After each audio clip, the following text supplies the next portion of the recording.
পূর্বের দামে ফিরে যাওয়ার কোনো সুযোগ নাই। সয়াবিন তেলের প্রতি লিটার বোতল যেটা বৃদ্ধি করে 167 টাকায় নির্ধারণ করা হয়েছে। বারবার কেন বাণিজ্য প্রতিমন্ত্রীর ইউটার্ন? বাড়বে না বলার পরও লিটারে 4 টাকা বাড়লো বোতলজাত সয়াবিনের দাম। খোলা তেল 2 টাকা কমিয়ে 147 টাকা নির্ধারণ। এটা কিন্তু আমরা নির্ধারণ করলাম না, আমাদের যারা অ্যাসোসিয়েশনের তাদের রেকমেন্ডেশনে আগামীকাল থেকে এই মূল্য ওনাদের মিলগেট থেকে ওনারা কার্যকরী করবে। কার্যকরের আগেই বাজারে নৈরাজ্য, বলির পাঠা ভোক্তা। প্রতি মাসেই দাঁড় করতে হয় এবং প্রতি মাসেই মানুষের কথা শুনতে হয়। কিনে খাওয়া আমাদের জন্য সাধ্যের বাইরে চলে যায়। বোতলের তেলটা ডিলারশিপে 40 টাকা কার্টনে বাড়তি। দেখছিলেন প্রধান শিরোনাম। রাতের সময়ের সঙ্গে আছি আমি গোলাম রাব্বি। এবার অন্যান্য শীর্ষ সংবাদ। প্রধানমন্ত্রীর নির্দেশে মন্ত্রী এমপিদের স্বজনরা উপজেলা নির্বাচনে প্রার্থী হতে পারবেন না, জানালো আওয়ামী লীগ। আস্থা না থাকায় অংশ নিচ্ছে না বিএনপি, বলছেন নেতারা। বেগম জিয়া মানুষকে ডাল ভাত খাওয়াতেও ব্যর্থ হয়েছিলেন। আওয়ামী লীগ সরকারের লক্ষ্য খাদ্য পুষ্টি নিশ্চিত করা, বললেন প্রধানমন্ত্রী। প্রাণী সম্পদ সেবা সপ্তাহ উদ্বোধন। সহসাই কমছে না গরম, এপ্রিল জুড়ে থাকবে তাপপ্রবাহ, বাড়ছে পানির জন্য হাহাকার। চট্টগ্রামে দিনে নষ্ট হচ্ছে 2.5 কোটি লিটার, অথচ পাচ্ছেন না গ্রাহক। এবং ভারতে কাল শুরু লোকসভা নির্বাচন। 7 দফায় ভোট দেবেন 97 কোটি মানুষ। দেশ জুড়ে নিশ্চিদ্র নিরাপত্তা। তৃণমূলের ইশতেহারে নেই দুর্নীতি রোধে কোনো প্রতিশ্রুতি।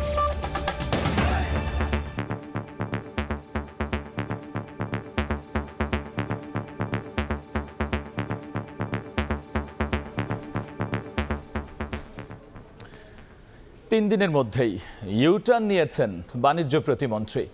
দাম বাড়বে না বলে সাংবাদিকদের জানালেও বোতলজাত সয়াবিন লিটারে 4 টাকা বাড়িয়ে 167 টাকা নির্ধারণের কথা জানিয়েছেন আহসানুল ইসলাম টিটু। আর খোলা সয়াবিন তেল 2 টাকা কমিয়ে 147 টাকা নির্ধারণ করেছে বাণিজ্য মন্ত্রণালয়। কাল থেকেই এই নতুন দাম কার্যকর হচ্ছে। ভোজ্য তেলের দাম বৃদ্ধি নিয়ে কিছুদিন ধরেই তুলকালাম অবস্থার মধ্যেই অবশেষে বাড়ানো হলো বোতলজাত সয়াবিনের দাম। গত সোমবার Bangladesh vegetable oil refiners and Vanaspati manufacturers association VAT অব্যাহতির মেয়াদ শেষ হওয়ার অজুহাত দেখিয়ে লিটার প্রতি সয়াবিন তেলের দাম 10 টাকা বাড়িয়ে 173 টাকা করার প্রস্তাব দিলেও বাণিজ্য প্রতিমন্ত্রী কিছুই জানতেন না বলে জানান সেদিন। নতুন করে ভোজ্য তেলের দাম বাড়ানোর সুযোগ নেই বলেও মন্তব্য করেছিলেন তিনি। আমার কাছে এরকম কোনো চিঠি নাই, আমি অফিসে যেয়ে দেখব। পূর্বের দামে ফিরে যাওয়ার কোনো সুযোগ নাই। কিন্তু মাত্র 3 দিনের ব্যবধানে প্রতি লিটার বোতলজাত সয়াবিনের দাম 4 টাকা বাড়িয়ে 163 থেকে 167 টাকা নির্ধারণ করেছে বাণিজ্য মন্ত্রণালয়। যদিও খোলা তেলের দাম 149 টাকা থেকে 2 টাকা কমিয়ে করা হয়েছে 147 টাকা। নতুন সিদ্ধান্ত অনুযায়ী প্রতি 5 লিটার বোতলজাত তেলের দাম 800 টাকা থেকে বেড়ে দাঁড়ালো 818 টাকা। বৃহস্পতিবার সচিবালয়ে এক ব্রিফিংয়ে বাণিজ্য প্রতিমন্ত্রী এই সিদ্ধান্তের কথা জানান। নতুন এই সিদ্ধান্ত শুক্রবার থেকেই কার্যকর হবে বলে জানান তিনি। পেট বোতলে যেটা নির্ধারিত ছিল 163 টাকা, সেইখান থেকে বৃদ্ধি করে 167 টাকায় নির্ধারণ করা হয়েছে। ওনাদের অ্যাসোসিয়েশন থেকে চিঠি দিয়ে আগামীকাল থেকে এই মূল্য ওনাদের মিলগেট থেকে ওনারা কার্যকরী করবে। বাজারে সরবরাহ নিরবচ্ছিন্ন রাখার স্বার্থেই সয়াবিনের দামে সমন্বয় করা হয়েছে বলে জানান প্রতিমন্ত্রী। ট্যারিফ কমানো হয়েছিল রমজান উপলক্ষে। একটা আমদানি পর্যায়ে 15% থেকে 10%, এখন আবার 10% থেকে 15% করা হয়েছে। আর একটা হলো ভোক্তা পর্যায়ে 15% ভ্যাটের অব্যাহতি দেওয়া ছিল, সেটাও নতুন করে ইন্ট্রোডিউস করছে। এই দুটো জিনিসের সম্মিলিত চাপে 1 লিটারে 4 টাকা বৃদ্ধি করা হইল। রোজার আগে গত 1 মার্চ যখন বোতলজাত 1 লিটার সয়াবিনের দাম 10 টাকা কমিয়ে 163 টাকা করা হয়, তখন 5 লিটার বোতলজাত সয়াবিনের দাম নির্ধারণ করা হয়েছিল 800 টাকা। প্রসূন আশিস, সময় সংবাদ, ঢাকা। এদিকে নতুন দাম কার্যকরের আগেই বাজারে শুরু হয়ে গেছে নৈরাজ্য। বোতলজাত সয়াবিন তেলের দাম বৃদ্ধি যেন মরার ওপর খাড়ার ঘা হয়ে দেখা দিয়েছে ভোক্তাদের কাছে। খুচরা বিক্রেতারা জানিয়েছেন, ঘোষণার আগে সকাল থেকেই বাড়তি দামে কিনতে বাধ্য হয়েছেন তারা। এদিকে আমদানিকারকদের দাবি, দাম যত বাড়ার কথা ভোক্তার স্বার্থ বিবেচনায় নাকি বাড়ানো হয়েছে তার চেয়ে কম। বাজার হিসাব মিলাতে যখন ব্যয় সংকোচন নীতিতে চলে কিছুটা স্বস্তির খোঁজে ভোক্তারা, তখন ঘোষণা এলো দাম বাড়ছে ভোজ্য তেলের। দাম বৃদ্ধির এই ঘোষণা যেন মরার ওপর খাড়ার ঘা হয়ে এলো এমন অভিব্যক্তি নিরুপায় ভোক্তাদের। ছোটোখাটো চাকরি করি, যাতে দেখা গেছে এসব কিনে খাওয়া আমাদের জন্য সাধ্যের বাইরে চলে যায়। তেলের দাম বাড়লে আমাদের পারিবারিক যে খরচটা মেনটেন করতে সমস্যা হবে। এদিকে ঘোষণার আগে বাড়তি দামে বেচাকেনা শুরু হয়েছে বলে জানালেন কারওয়ান বাজারের বিভিন্ন পর্যায়ে বিক্রেতারা। খোলা তেল যেগুলো ওগুলো এখনো তেমন বাড়ে নাই, কিন্তু কিছুটা পাম তেলের দাম যেটা ওটা আর কি সরকারি রেট অনুযায়ী কিছুটা বাড়ছে আর কি। বোতলের তেলটা আগে আমরা যেটা কিনছি এর থেকে প্রতি কার্টনে ডিলারশিপে 40 টাকা কার্টনে বাড়তি নিচ্ছে 5 লিটারে। এবার দেখা যাক হঠাৎ করে কেন বাড়ানো হলো ভোজ্য তেলের দাম। প্রথমত গেল 8 ফেব্রুয়ারি ভোজ্য তেলের আমদানি ও ব্যবসায়িক বা ভোক্তা পর্যায়ে আরোপিত 5% করে ভ্যাট অব্যাহতি দিয়েছিল সরকার। সেই সুবিধা লিটারে 10 টাকা কমিয়ে গেল 1 মার্চ থেকে নতুন দাম বাজারে কার্যকর করেন ব্যবসায়ীরা। সেই ভ্যাট অব্যাহতির মেয়াদ শেষ হয়েছে গেল সোমবার। স্বাভাবিকভাবে তেলের দামের সঙ্গে যোগ হয়েছে সেই 10% ভ্যাট। এর সঙ্গে বিশ্ববাজারও দিচ্ছে দাম বাড়ানোর পক্ষে যুক্তি। জাতিসংঘের খাদ্য ও কৃষি বিষয়ক সংস্থার তথ্য, ফেব্রুয়ারির চেয়ে মার্চে বিশ্ববাজারে ভোজ্য তেলের দাম 8% বেড়ে 1 বছরের মধ্যে দাঁড়িয়েছে সর্বোচ্চ। এসব হিসাব আমলে নিয়েই দাম বাড়ানোর সিদ্ধান্ত দিয়েছে সরকার। দাম বাড়ানোর প্রস্তাব দেওয়া হয়েছিল লিটারে 10 টাকা, কিন্তু বাড়ানো হলো 4 টাকা। এতে কি লোকসান গুনতে হবে? এমন প্রশ্নের উত্তর আগের কেনা কম মূল্যের তেলের সঙ্গে সমন্বয় করে অন্তত ক্ষতির মুখে পড়তে হবে না ব্যবসায়ীদের। আপনি যদি মার্চের সাথে এপ্রিলের মিলাইতে চান, প্রায় $100 বেড়ে গেছে, বাট গত এক সপ্তাহ ধরে আবার মার্কেট স্টেবল আছে। যদি এক্স্যাক্টলি হিসাব করেন, এটা আসলে আপনার অনেক বাড়ে। কারওয়ান বাজারের ব্যবসায়ীরা জানালেন, এর আগে দাম বাড়ানোর কানাঘুষার মধ্যে আকস্মিকভাবে সরবরাহ কমে গেল এবার পরিস্থিতি রয়েছে স্বাভাবিক। ইয়ানুর শিফাত, সময় সংবাদ, ঢাকা। এবার অন্য প্রসঙ্গ। প্রধানমন্ত্রীর নির্দেশে মন্ত্রী এমপিদের পরিবারের সদস্য ও স্বজনরা সামনের উপজেলা নির্বাচনে প্রার্থী হতে পারবেন না বলে জানিয়েছে আওয়ামী লীগ। নির্বাচনে নিরপেক্ষতা নিশ্চিত করতে এমন নির্দেশনা দেওয়া হয়েছে বলে সময় সংবাদকে জানিয়েছেন দলের সাংগঠনিক সম্পাদক SM কামাল হোসেন। এদিকে বিএনপি বলছে, বর্তমান সরকারের অধীনে নির্বাচনে আস্থা না থাকায় উপজেলা নির্বাচনে তারা অংশ নিচ্ছে না। উপজেলা নির্বাচনের সময় যত ঘনিয়ে আসছে, ততই বাড়ছে নির্বাচন ঘিরে নানা জল্পনা কল্পনা। প্রথম ধাপের 152 উপজেলায় নির্বাচন অনুষ্ঠিত হবে 8 মে। এর মধ্যে মনোনয়ন জমা দেয়া শেষ হয়েছে। আগেই ঘোষণা করা হয় দলীয় প্রতীকে নির্বাচনে অংশ নেবে না আওয়ামী লীগ। অবাধ ও প্রভাবমুক্ত নিরপেক্ষ নির্বাচন নিশ্চিতে নির্দেশ দেওয়া হয় রাজনৈতিক নেতা, সংসদ সদস্য, মন্ত্রীরা প্রভাব খাটাতে পারবে না। তবে বেশ কয়েকজন মন্ত্রী এমপিদের সন্তান ও স্বজনরা প্রার্থী হচ্ছেন এমন খবর পাওয়া যায়। ফলে প্রভাবমুক্ত রাখা নিয়ে সংশয় দেখা দেয়।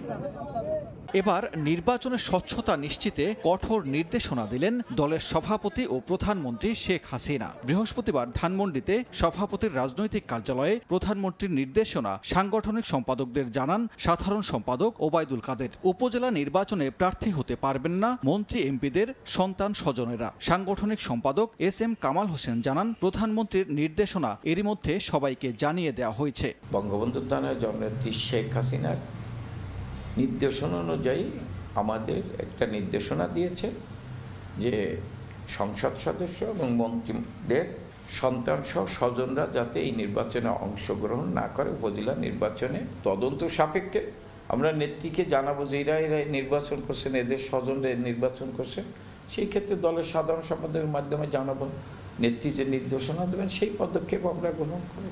তবে এতেও আস্থা ফেরেনি বিএনপির। দলের কেউ এককভাবে নির্বাচন করতে চাইলে দলীয়ভাবে তার ব্যাপারে সিদ্ধান্ত নেওয়া হবে বলে জানান দলটির স্থায়ী কমিটির সদস্য ডক্টর আব্দুল মঈন খান। আস্থা না থাকায় বিএনপি বর্তমান সরকারের অধীনে কোনো নির্বাচনে যাবে না বলেও জানান তিনি। দলীয় ভিত্তিতে নির্বাচন নাই হয়, তাহলে তো কোনো রাজনৈতিক দলে সেই নির্বাচনে যাওয়া না যাওয়া এই প্রশ্ন অর্থ। আমরা এই সরকারের অধীনে সাজানো বানোয়াট প্রহসনের কোনো নির্বাচন আমরা যাব না। প্রথম ধাপের উপজেলা নির্বাচনে 1890 জন প্রার্থী মনোনয়ন জমা দিয়েছেন। যাচাই বাছাই শেষে চূড়ান্ত প্রার্থিতা ঘোষণা করবে নির্বাচন কমিশন। এর আগে প্রার্থিতা প্রত্যাহার করা যাবে। সানবীর রূপল, সময় সংবাদ, ঢাকা। দেশের মানুষকে ডাল ভাত খাওয়াতে ব্যর্থ হয়েছিল বিএনপি, আর তত্ত্বাবধায়ক সরকার খাওয়াতে চেয়েছিল আলু। এমন ইতিহাস তুলে ধরে প্রধানমন্ত্রী শেখ হাসিনা বলেছেন, মাছে ভাতে বাঙালির ঐতিহ্য ফেরাতে কাজ করছে আওয়ামী লীগ সরকার। সকালে রাজধানীর শেরে বাংলা নগরে প্রাণী সম্পদ সেবা সপ্তাহ ও প্রদর্শনীর উদ্বোধনী অনুষ্ঠানে একথা বলেছেন প্রধানমন্ত্রী। এই খাতে সংশ্লিষ্টদের উৎসাহ দিতে এবছর সরকারিভাবে আয়োজন করা হয়েছে প্রাণী সম্পদ সেবা সপ্তাহ ও প্রদর্শনী। বৃহস্পতিবার সকালে শেরেবাংলা নগরে এই আয়োজনের উদ্বোধন করেন প্রধানমন্ত্রী শেখ হাসিনা, যা একযোগে 64 জেলায় অনুষ্ঠিত হচ্ছে। জাতীয় প্রাণী সম্পদ সেবা সপ্তাহ ও প্রদর্শনী 2024-এর শুভ উদ্বোধন ঘোষণা করছি। অনুষ্ঠানে আমিষের চাহিদা দেশজভাবে মেটানোর পন্থা বের করার তাগিদ দেন সরকার প্রধান। আমাদের আমিষ আমরাই তৈরি করব, আমাদের দেশের মানুষকে দেব। একটি কথা না বলে পারছি না যে আমাদের আগে যারা ক্ষমতায় ছিলেন, যেমন খালেদা জিয়া ঘোষণা দিল যে দেশের মানুষকে ডাল ভাত খাওয়াবে, সে ডাল ভাত খাওয়াতেও কিন্তু ব্যর্থ হয়েছিল। বাঙালি মাছ ভাত পেলেই তো যথেষ্ট, সেটাই তো আমরা চাই, বলেন ঠিক কিনা? সেটাই তো আমাদের লক্ষ্য। এই খাতে বেসরকারি উদ্যোক্তাদের সহায়তার জন্য সরকার প্রস্তুত, বলেন শেখ হাসিনা। আধুনিক প্রযুক্তি সম্পন্ন আমাদের কিছু বুচার হাউস তৈরি করা দরকার। আমরা বেসরকারি খাতকেই বেশি উৎসাহিত করতে চাই, তাদেরকেই আমরা বেশি সুবিধা দিতে চাই। উদ্বোধনী পর্ব শেষে পুরাতন বাণিজ্য মেলার মাঠে আয়োজিত প্রাণী সম্পদ প্রদর্শনীর স্টলগুলো ঊর্ধ্বতন কর্মকর্তাদের নিয়ে পরিদর্শন করেন প্রধানমন্ত্রী শেখ হাসিনা। দেবাশিস রায়, সময় সংবাদ, ঢাকা। তীব্র গরমে হাঁসফাঁস নগর জীবন, ব্যাহত হচ্ছে স্বাভাবিক জীবনযাত্রা। এদিকে তাপপ্রবাহ নিয়ে স্বস্তির খবর দিতে পারেনি আবহাওয়া অফিস। তারা বলছে এপ্রিল জুড়েই থাকবে এমন পরিস্থিতি। বেলা বাড়ার সঙ্গে সঙ্গে তেজ দীপ্ত সূর্যের অসহ্য গরম, নগর জুড়ে হাঁসফাঁস অবস্থা। আগুন মুখ সূর্যের চোখ রাঙানিকে উপেক্ষা করেই যাদের বের হতে হয়েছে ঘর থেকে, তাপপ্রবাহে ভোগান্তিতে পড়েন তারা। ভ্যাপসা গরমে মাথার উপর ছাতা দিয়ে উজানো নিস্তার নেই। প্রচন্ড গরম, তো আকাশের তাপ অনেক বেশি, ঘাম বেশি হচ্ছে, তারপরে পানি পিপাসা বেশি লাগতেছে। যে রৌদ্র, এই রৌদ্র থাকা যায় না ভাই। তীব্র গরমে জরুরি প্রয়োজন ছাড়া ঘর থেকে বের হননি অনেকেই, কিন্তু উপায়হীন খেটে খাওয়া মানুষ, তাদের ভোগান্তি আরও চরমে। একদিকে তীব্র রোদ, অন্যদিকে কমে গেছে আয় রোজগার। এরকম ভাবে গাড়ি চালানো যায় না, অতিরিক্ত গরম। রোদের কারণে লোকজন কম বার হইতেছে, এই কারণে আমাদের ইনকাম কমে গেছে। গরমের আঁচ থেকে বাঁচতে রাজধানীর লেকগুলোতে দাপিয়ে বেড়ায় দস্যি ছেলের দল। একটু প্রশান্তির খোঁজে ব্যস্ততার মাঝেই গাছের ছায়া কিংবা ফ্লাইওভারের নিচে ভিড় করেন সাধারণ মানুষ। বাসায় অনেক গরম, তার জন্য এইখানে আসা পড়ছি। বাড়িতে বসা যায় না, গরমের জন্য প্রচন্ড গরম, গাছের তলায় বসি একটু। সহ্য হচ্ছে না একদমই, পানি খেয়েও সব পানি শরীর থেকে বের হয়ে যাচ্ছে। গরমটা একটু বেশি পড়াতে চাহিদা একটু বেশি। হাঁপিয়ে ওঠা নগরবাসীর জন্য কোনো সুখবর নেই আবহাওয়া অফিসের কাছে। তারা বলছেন আপাতত মিলছে না স্বস্তি, তাপপ্রবাহ থাকবে এপ্রিল জুড়েই। সূর্যটা আমাদের মাথার উপরে তাপ দিয়েছে, দিনের স্থায়িত্বটা বেশি, এ ধরনের তাপপ্রবাহ থাকবে। বৃহস্পতিবার রাজধানীতে 36.3 ডিগ্রি সেলসিয়াস তাপমাত্রা রেকর্ড করা হয়। নাজমুস সালেহী, সময় সংবাদ, ঢাকা। এদিকে গরম বাড়ার সঙ্গে সঙ্গে দেখা দিয়েছে পানির জন্য হাহাকার। অথচ চট্টগ্রামে ওয়াসার অসংখ্য পাইপলাইনে লিকেজের কারণে প্রতিদিন 2.5 কোটি আর বছরে 912 কোটি লিটার পানি অপচয়ী হচ্ছে। আর এর প্রভাব পড়ছে 90,000 গ্রাহকের উপর। অনেক বিশ্বাসের ক্যামেরায় দেখব শফিকুল আলমের রিপোর্ট।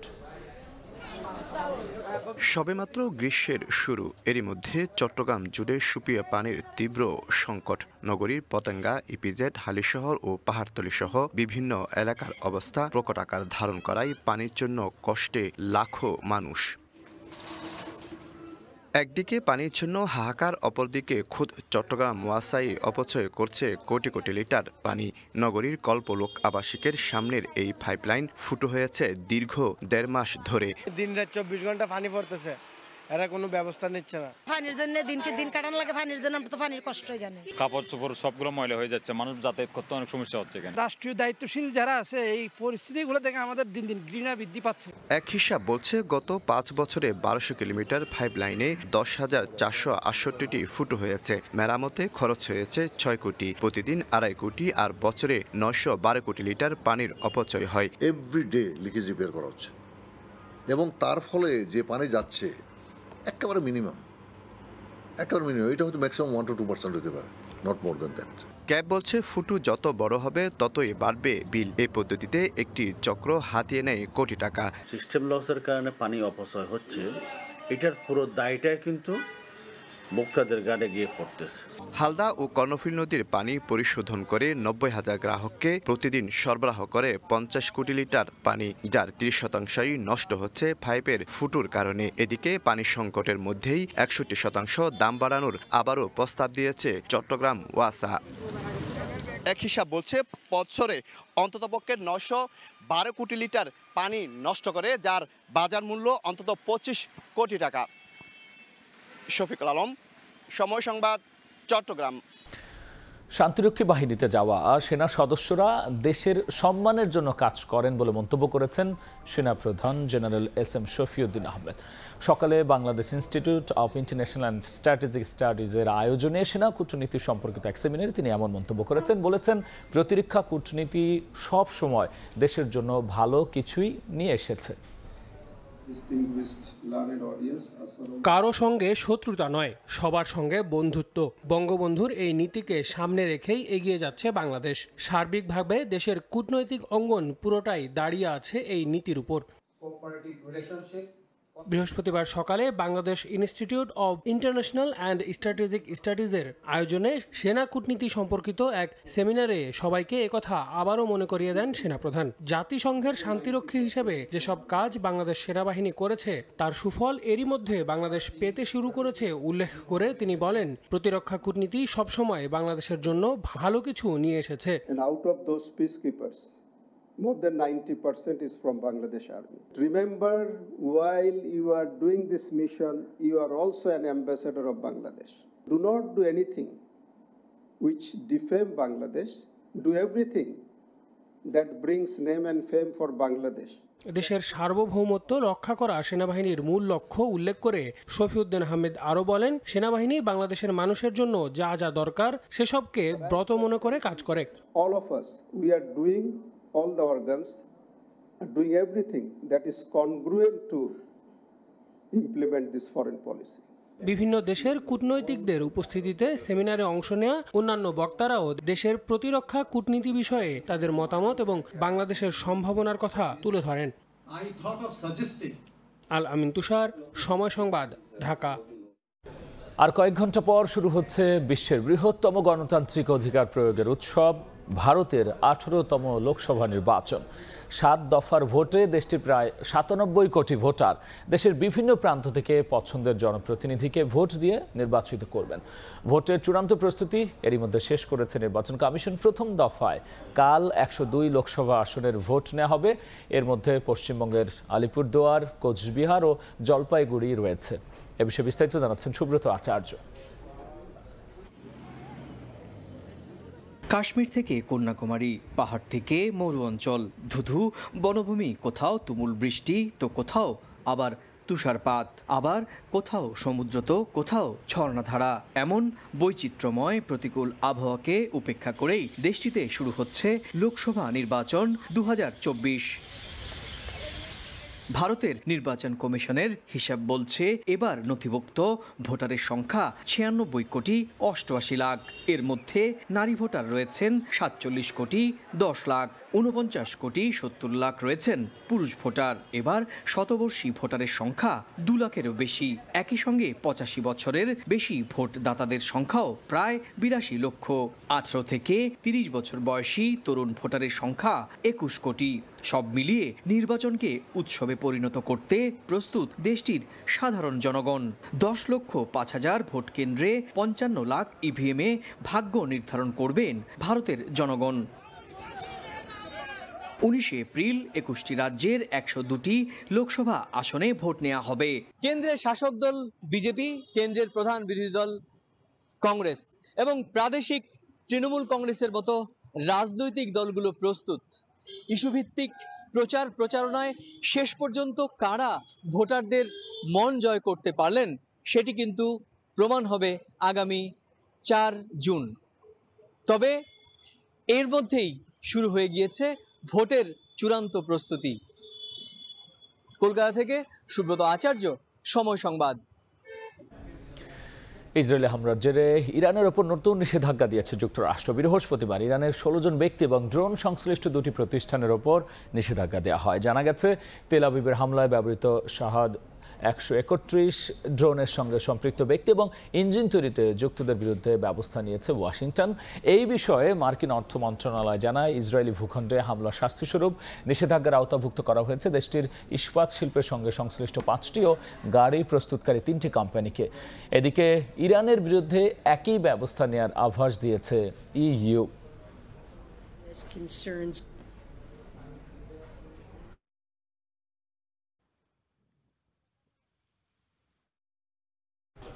দেশসেরা পেসারের তকমা নয়, বরং দেশকে দীর্ঘদিন সার্ভিস দিতে চান সিমার শরীফুল ইসলাম।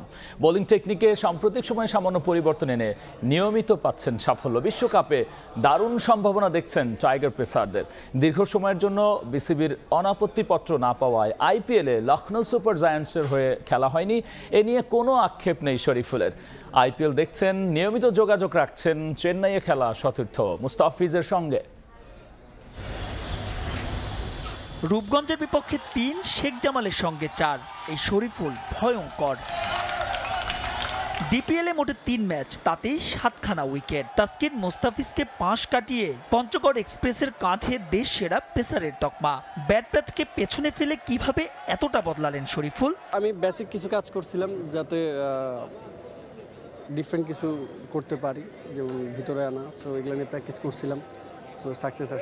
ক্যারিবীয় দ্বীপপুঞ্জ আর যুক্তরাষ্ট্রে ভালো করতে টাইগার পেসাররা আলাদা করে বললে শরীফুলের দিকে নজর থাকবে সবার, তবে তার ভাবনা ভিন্ন। হয়তো সবার চাওয়াটা বেশি, আবার ওইভাবে না হইলেও কিছু করার নেই, কারণ আমি আমার দিক থেকে চেষ্টা করব। শুধু আমি না, প্রতিটা পেস বোলারই শেপে আছে, সো এই শেপটা ধরে রাখার জন্য ইনশাআল্লাহ আমরা চেষ্টা করব ওয়ার্ল্ড কাপে যাতে সেম পারফরমেন্সটা হয়। আইপিএল খেলতে লখনৌ সুপার জায়ান্টসের কাছ থেকে পেয়েছিলেন প্রস্তাব, তবে শর্ত ছিল দেখাতে হবে দীর্ঘ সময়ের জন্য অনাপত্তিপত্র, যা পাওয়া যায়নি বিসিবির কাছ থেকে। শেষ পর্যন্ত তার স্থলে শামার জোসেফকেই দলে টানে লখনৌ। এ নিয়ে অবশ্য কোনো আক্ষেপ নেই শরীফুলের, তবে ঠিকই প্রতিদিন চালাচালি হয় মেসেজ, কথা হয় মুস্তাফিজের সঙ্গে। প্রায় দিনই কথা হয়, সে সবসময় কল দেয়, আমিও কল দেই। তো উনি ওইখানের জাস্ট উনি বলে যে ওইখানে প্রেশার কম, তার জন্য হয়তো বা এক্সট্রা কনফিডেন্স পাচ্ছে। সব ঠিক থাকলে সুপার লিগে আবাহনীর জার্সিতে 2-1 রাউন্ড খেলা হবে শরীফুলের, এরপরই শুরু হয়ে যাবে বিশ্বকাপ ব্যস্ততা। মাহবুব রিমন, সময় সংবাদ, ঢাকা। এ পর্যায়ে শীর্ষ সংবাদ জানিয়ে দিচ্ছে আরও একবার। পূর্বের দামে ফিরে যাওয়ার কোনো সুযোগ নাই। সয়াবিন তেলের প্রতি লিটার বোতল যেটা বৃদ্ধি করে 167 টাকায় নির্ধারণ করা হয়েছে। বারবার কেন বাণিজ্য প্রতিমন্ত্রীর ইউটার্ন? বাড়বে না বলার পরও লিটারে 4 টাকা বাড়ল বোতলজাত সয়াবিনের দাম। কার্যকরের আগেই বাজারে নৈরাজ্য, বলির পাঠা ভোক্তা। প্রধানমন্ত্রীর নির্দেশে মন্ত্রী এমপিদের স্বজনরা উপজেলা নির্বাচনে প্রার্থী হতে পারবেন না, জানালো আওয়ামী লীগ। আস্থা না থাকায় অংশ নিচ্ছে না বিএনপি, বলছেন নেতারা। এবং বেগম জিয়া মানুষকে ডাল ভাত খাওয়াতেও ব্যর্থ হয়েছিলেন। আওয়ামী লীগ সরকারের লক্ষ্য খাদ্য পুষ্টি নিশ্চিত করা, বললেন প্রধানমন্ত্রী। প্রাণী সম্পদ সেবা সপ্তাহ উদ্বোধন।